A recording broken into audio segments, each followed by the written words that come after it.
À l'approche des vacances d'été, de très nombreux candidats au voyage ont eu la mauvaise surprise de découvrir que leur séjour était annulé à cause de l'épidémie de coronavirus.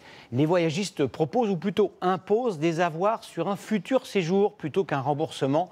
Quels sont vos droits en la matière? Vincent Plévin, Pascal Michel et Pascal Marcelin font le point.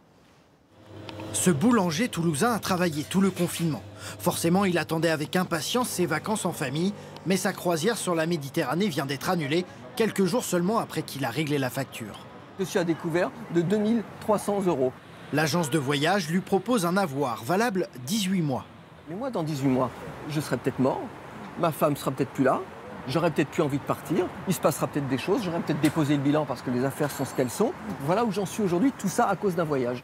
Proposer un avoir plutôt qu'un remboursement, c'est légal depuis le 25 mars, date à laquelle une ordonnance du gouvernement autorise les voyagistes à ne plus rembourser les clients sous 14 jours, comme le prévoit le droit européen.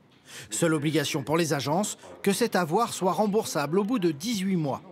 Un dispositif jugé illégal par les associations de consommateurs.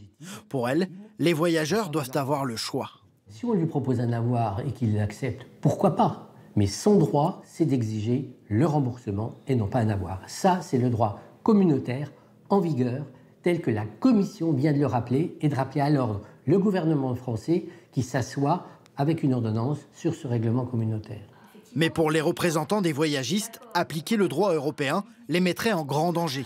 Le montant des avoirs s'élève à 500 millions d'euros.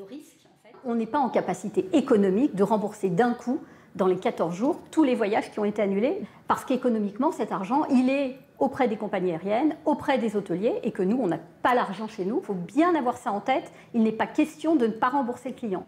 Si toutefois vous acceptez un avoir, attention, vous ne pourrez peut-être pas l'utiliser selon vos envies. Ce bon d'achat peut être valable seulement pour quelques offres et pas forcément les meilleures.